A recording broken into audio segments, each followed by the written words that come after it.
Hello everyone, this is Bob Harkins, creator and host of Razed Sports. The episode that you're about to hear is kind of special to me because while you'll hear my voice as usual as narrator, the real work was done by Eric Galindo, a talented journalist and a friend of mine. Eric is a reporter, a writer, an editor, and a documentary filmmaker in Los Angeles. This episode was really his baby, his vision. He did the research, the reporting, the writing, and all I had to do was put it together. This is important to me because it's a glimpse of what I see Razed Sports becoming in the future. As the podcast grows, I want to bring in other talented and dedicated journalists so you can hear their work and experience their vision. So this is my request to you, so you can help make this happen. Go to patreon.com/rasedsports. Become a member for as little as $1 a month. There are special benefits for members for sure, but the real benefit is that every dollar donated will go right back into the podcast, giving other great journalists the chance to share their visions and tell stories that are important to them. That's my pledge to you. Thank you. Now on with the show.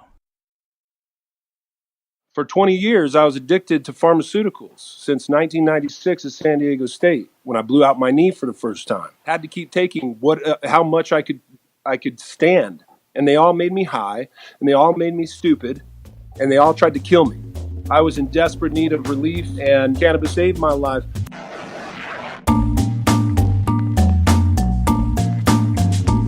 For decades now, football has been America's favorite sport. We love its athleticism, its speed, its grace, and if we're being honest, we also love its violence and its brutality. He hasn't moved since he took that hit. Players are modern-day gladiators, sacrificing their bodies for every yard of Coliseum turf. Once again, a violent collision. This one's head-to-head. They get dinged up, they get their bells rung, and then they shake it off and get back out there, all for our entertainment. Are you not entertained? But it is becoming increasingly apparent that there is a price to be paid for this entertainment. Long-term effects that can dramatically impact the lives of both the athletes and their loved ones. People need to know that the human brain is a post-mitotic organ. It doesn't have any reasonable capacity to cure itself of injuries. Welcome to Season 1 of the Razed Sports Podcast, in which we'll tackle the issue of concussions and CTE, brain trauma in the sport of football. He took a vicious hit. He's still down, hasn't moved. What does it all mean for the health of the athletes, these modern-day gladiators? I don't know how you take this out of the game of football. I don't know if there's anything you can do. And how will our growing knowledge of the issue impact the future of the sport itself? In the long run, is it all worth it? Atwater just killed Randy Hilliard. Episode 6, Cannabis Saved My Life. Junior Seau, Ken Stabler, Dwight Clark, Frank Gifford, Aaron Hernandez. There have been numerous publicly disclosed confirmations of CTE in the brains of deceased NFL players, many more in high school and college, and the list only grows longer over time. The NFL has paid out millions in lawsuits, millions more in research for safer equipment, new concussion protocols, rules, doctors, lawyers, engineers, all looking for a way to stem the tide of chronic traumatic encephalopathy, all looking for a way to avoid the seemingly obvious solution that the game as we know it has to change dramatically. But maybe it doesn't have to change that much at all. Maybe it just needs to change in one major way. According to retired NFL Pro Bowler Kyle Turley, the NFL's strict anti-marijuana policy is preventing athletes from getting desperate relief from a variety of afflictions, including insomnia, painkiller addiction, and even traumatic brain injury. Kyle Turley spent nearly a decade in the NFL with the Saints, Rams, and Chiefs, all on the offensive line where every single play involves a physical collision between the league's biggest and toughest. Each down is a symphony of grunts, shoulders colliding, and helmets crashing.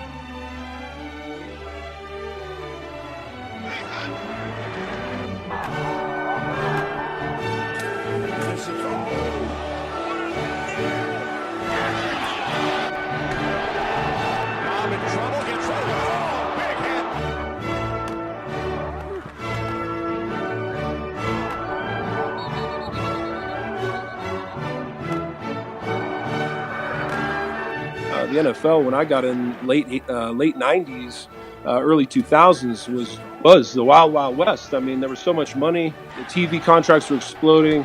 Football had just become the number one sport in the country. But as far as control or rules or regulations or anything like that, it was unrestricted. The quarterback is arguably the most vulnerable to big hits, but it's a lineman who take and dish out the majority of them. Kyle is actually pretty well known for one incident in particular, in which he protected his quarterback, Aaron Brooks, when both were with the New Orleans Saints.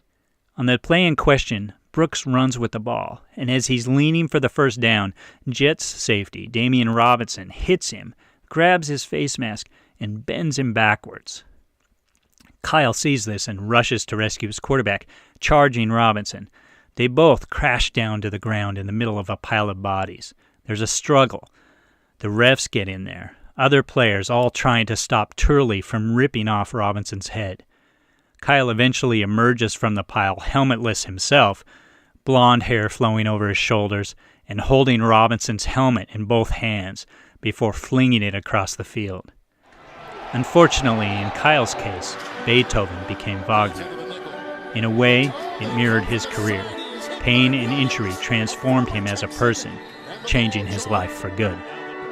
Vertigo and very extreme migraine headaches that started around my rookie year. And those started to escalate. I have a record, as most football players do, of concussions, and those have a lot of damage that neurologically gets created because of those. Turley soldiered on, though, like all the other, what he calls warriors on the field. He just found ways to numb the pain, like many players did, without dealing with it in any real constructive, healthy way.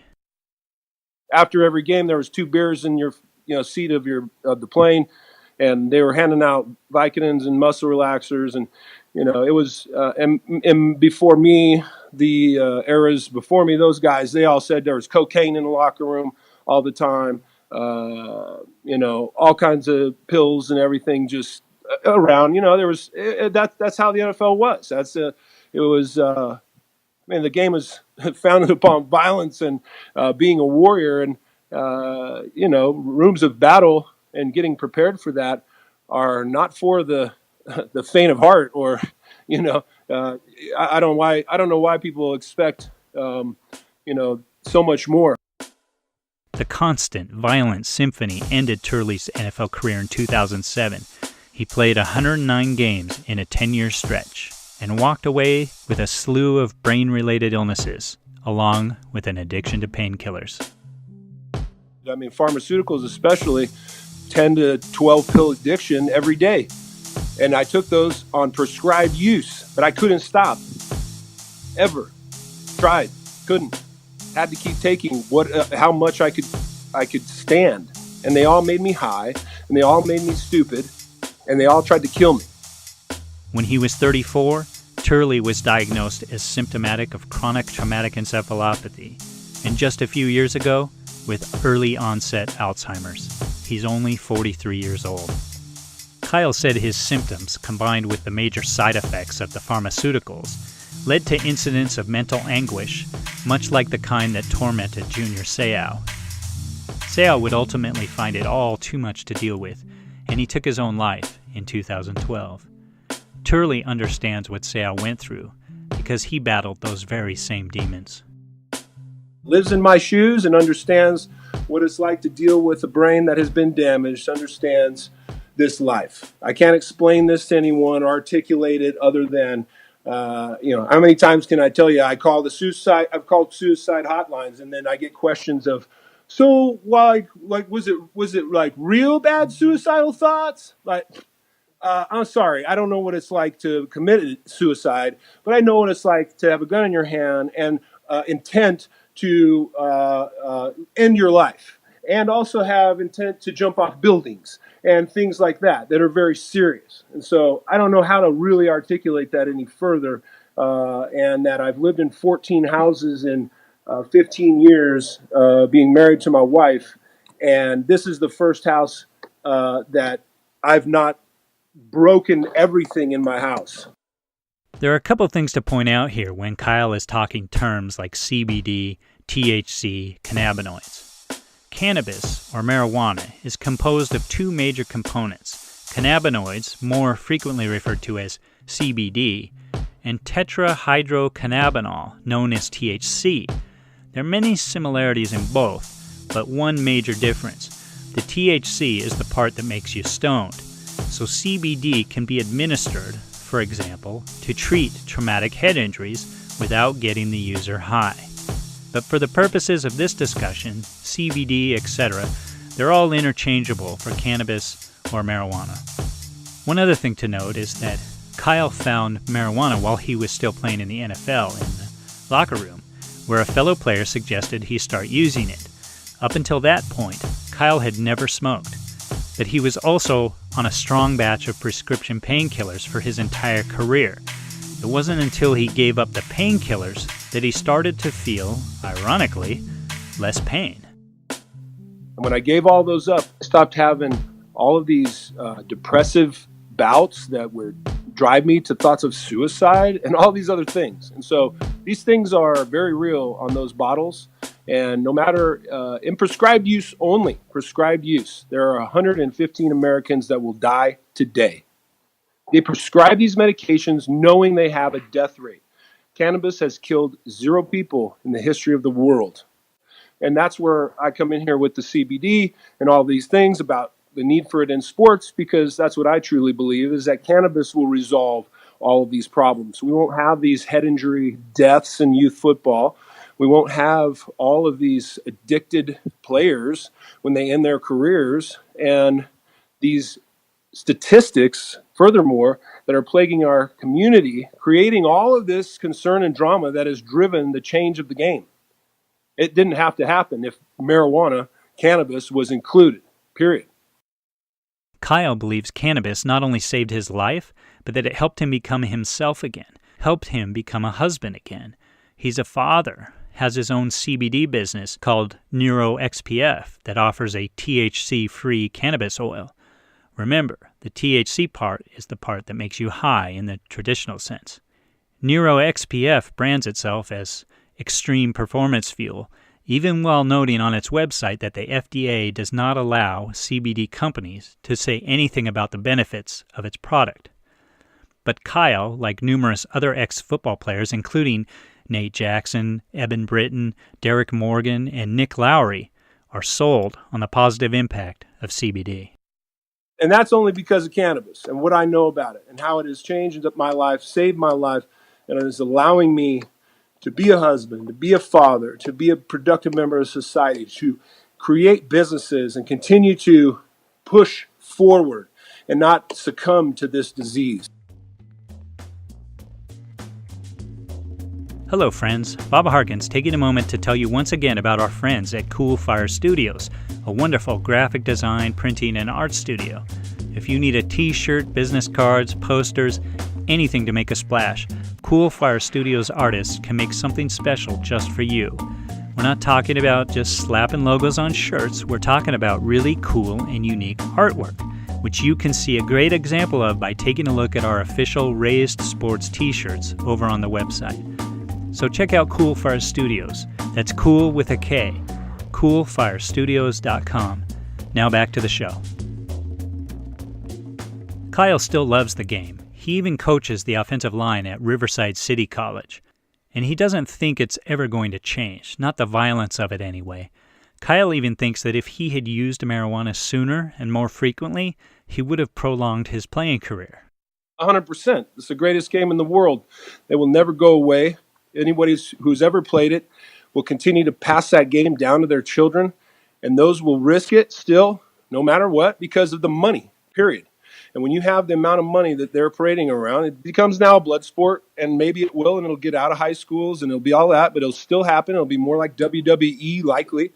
Nothing greater than this sport. There's nothing greater than this game. And if I have what I have now and found in cannabis, and I was able to take that back with me, I would likely just be retiring, and I would have played 20 years in the NFL. Kyle is counting on the commercialization of marijuana to save the game he loves. 33 states now have medical marijuana, including 10 in the District of Columbia that allow recreational use. Marijuana is still a banned substance under federal law, but recent reports have giant names like CVS, Coca-Cola, and some beer companies, including Molson Coors, linked to exploring the cannabis market. Imagine that, weed beer. And Turley asserts that the federal government is also quietly hedging its bets on the future of cannabis. The United States government owns only one patent in the world on a substance as a neuroprotectant, and that is cannabis. While they've been telling everyone that it rots your brain or makes it look like fried eggs, cannabis is the only known neuroprotectant in the world to science. And I've discussed this with many accredited neurosurgeons. UCLA did a study of almost 500 kids, youth, not kids, but I think they said 18 to 27 or something like that.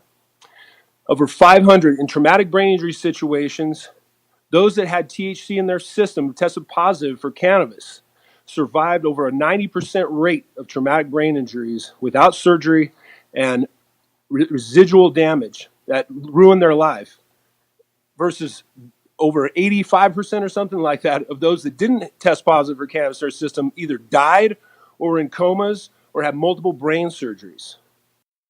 The UCLA study that Kyle is talking about occurred in 2014. It looked at 446 cases of traumatic brain injury and screened for the presence of THC.